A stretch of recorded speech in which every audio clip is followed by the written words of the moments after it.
Halo Sobat Inspirasi, selamat datang kembali di channel Ruang Temu Inspirasi.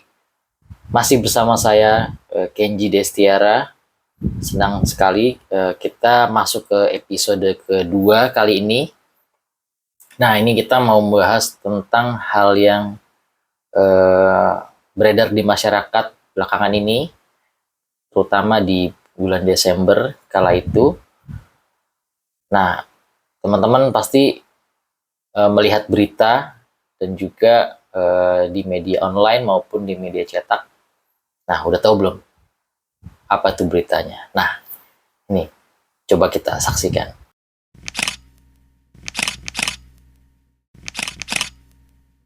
Nah, Sobat Inspirasi pasti sudah tahu untuk berita yang viral di akhir tahun 2024 lalu, yaitu ada isu peredaran uang palsu yang memang ditemukan oleh aparat penegak hukum di Sulawesi Selatan, yaitu di daerah Goa. Nah, pertama-tama kita harus ucapkan apresiasi dulu kepada aparat penegak hukum yang memang secara cepat, sigap, dan juga clear gitu ya, untuk konferensi persnya bersama dengan pihak-pihak terkait seperti Bank Indonesia ya. Nah, ini memang sangat menjadi perhatian di kala itu, tahun 2024 akhir. Yang paling penting itu terkait ini, bahwa suatu negara itu ada entitasnya gitu ya. Bagaimana suatu negara itu diakui. Yang pertama itu wilayahnya, harus ada wilayahnya, terus juga benderanya, terus ada masyarakatnya. Nah, yang paling penting juga ada mata uangnya. Nah, mata uangnya itu diakui secara domestik maupun internasional. Nah, itu syarat-syarat di negara yang memang harus dipenuhi. Nah, terkait fenomena uang palsu ini, bagaimana suatu bangsa itu harus melindungi mata uangnya mungkin dari uang palsu gitu ya, dan juga nilainya itu harus dijaga oleh bank sentralnya biasanya. Nah, tadi kami sudah ucapkan apresiasi kepada aparat penegak hukum. Terima kasih Bapak Ibu, dan juga eh, kita beralih ke siapa sih yang memang harus bertanggung jawab atas mencetak maupun mengedarkan rupiah ini. Kalau Indonesia rupiah ya, kalau misalnya Malaysia itu ringgit dan lain sebagainya. Nah, siapa sih?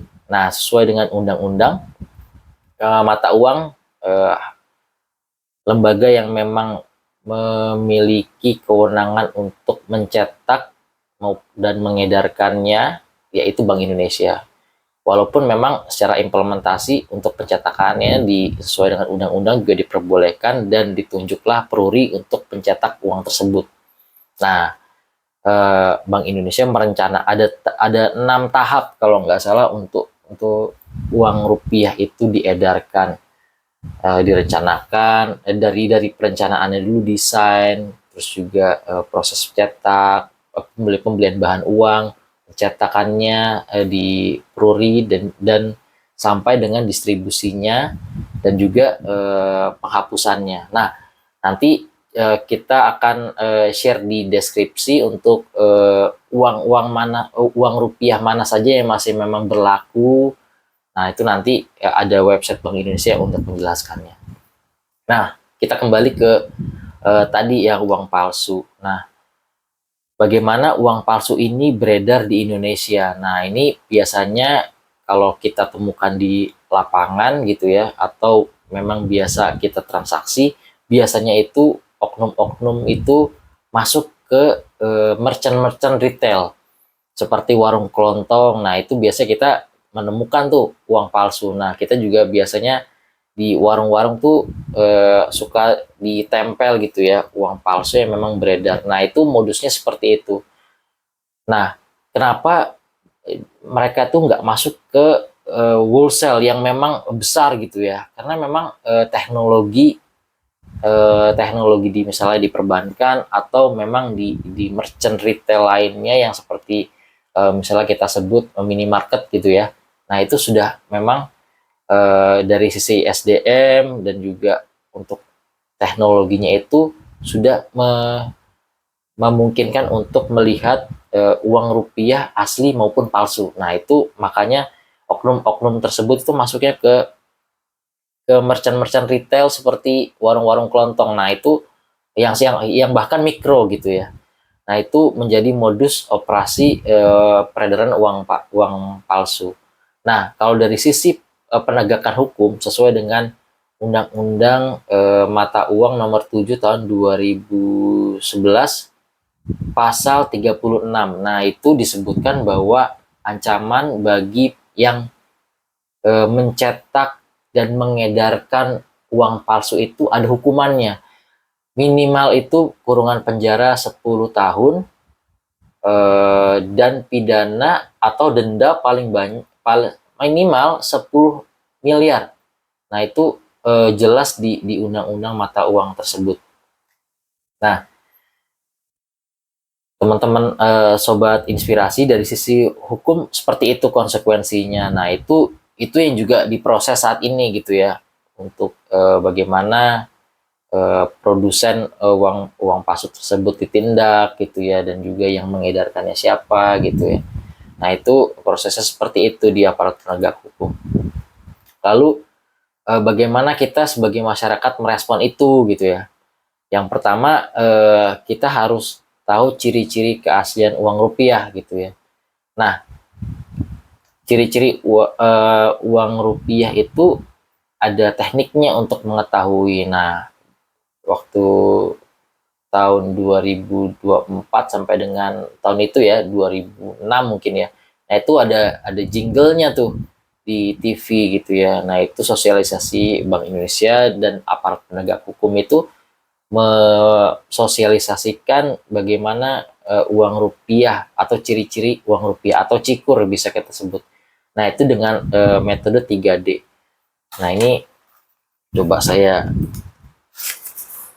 praktekkan ya. Nah, ini saya punya beberapa uang rupiah di dompet. Nah, caranya simple gitu ya, cuman dengan teknik 3D. Dilihat, diraba kertasnya, dan diterawang. Nah, ini tiga itu ada maknanya gitu ya, dilihat. Nah, ini biasanya kita melihat uang palsu itu dia itu memiliki watermark atau transparan gitu ya. Watermark dari sisi untuk pengamanan uang rupiah. Jadi misalnya kita terawang ke atas, nah ini ada watermark, baik itu untuk gambar pahlawan dan juga ada simbol-simbol negara seperti Kepulauan Indonesia dan lain sebagainya. Nah, itu dilihat ya, diraba. Nah, bedanya kualitas uang rupiah asli maupun palsu itu kita bisa lihat dari bahan kertasnya. Biasanya kalau misalnya yang palsu, nah itu bahan kertasnya licin gitu ya. Nah, kalau misalnya asli, dia ada kasar dan juga tidak mudah luntur. Nah, itu dari sisi bahan uang rupiahnya. Lalu diterawang. Nah, ini diterawang itu dia tadi ada gambar pahlawan. Jika diterawang, baik itu diterawang menggunakan sinar UV gitu ya, maupun sinar matahari secara langsung. Nah, itu terlihat bahwa memang untuk rupiah itu atau mata uang rupiah itu memiliki dari sisi pengamannya, jika diterawang gitu ya, baik itu dari sisi benang pengamannya maupun gambar saling isi, atau kita sebutnya itu bahan pengaman itu recto verso berdasarkan sumber Bank Indonesia gitu. Nah, itu dari sisi bagaimana kita mengenali uang gitu ya, uang rupiah. Dan juga sobat rupiah juga harus tahu bahwa nilai intrinsik rupiah itu sebetulnya lebih daripada nilainya. Artinya ini rupiah Rp1.000 gitu ya. Untuk membuat Rp1.000 ini, karena memang bahannya itu khusus gitu ya, dan juga ada fungsi pengamanannya. Nah itu bisa jadi itu uang Rp1.000 itu lebih tinggi gitu ya pembuatannya daripada nilai intrinsik. Nah itu teman-teman untuk dari sisi bagaimana kita harus dari sisi masyarakat untuk mengenali atau terhindar dari uang palsu gitu ya. Kita harus kenal dulu. Nah, mengenali rupiah itu tadi caranya dengan 3D. Dilihat, diraba, dan diterawang.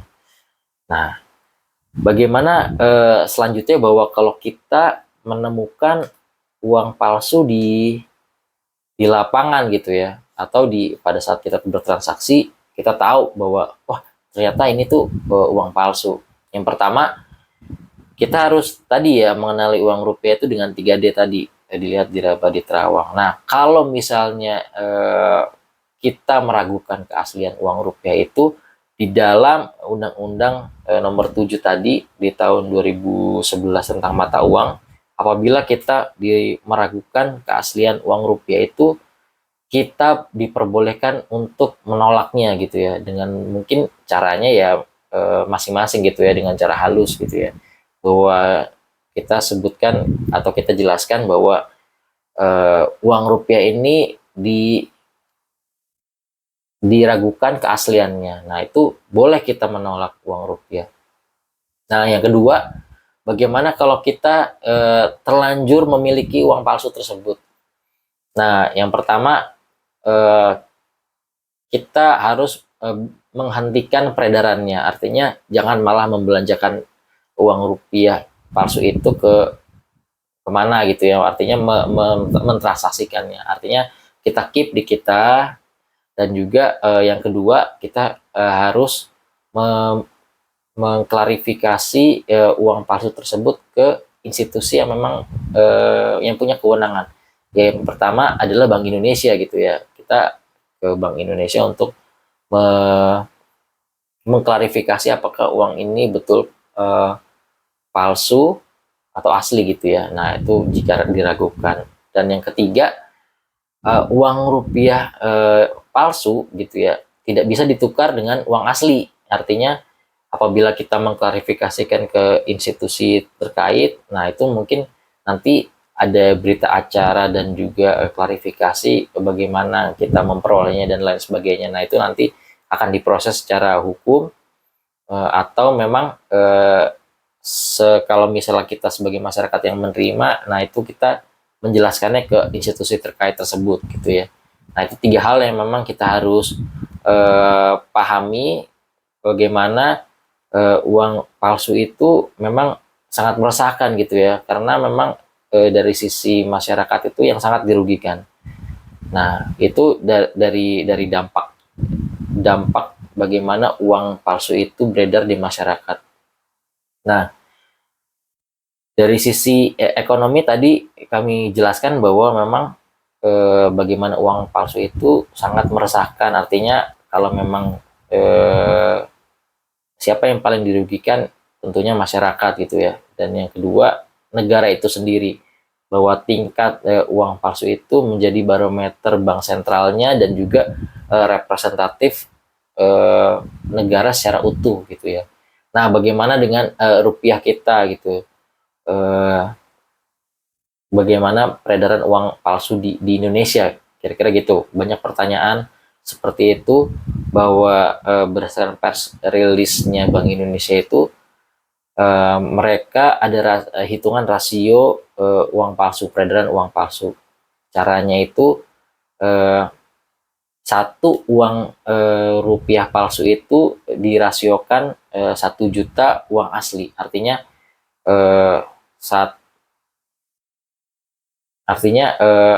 memang secara klarifikasi itu piece per mil ya, piece per million. Nah, itu rumusnya. Nah, bagaimana implementasi di tahun 2024? Nah, itu ditemukan bahwa 1 juta uang asli yang beredar hanya ditemukan 4 gitu.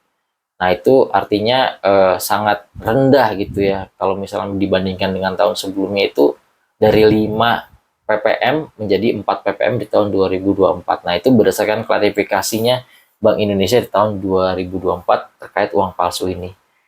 Nah, itu mungkin penjelasan terkait dengan uang rupiah yang kita pahami.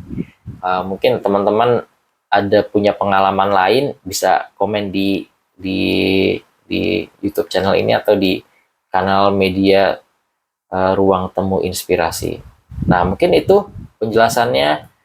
Jangan lupa teman-teman untuk subscribe, like, dan komen di kolom komentar. Sampai ketemu di lain kesempatan. Bye.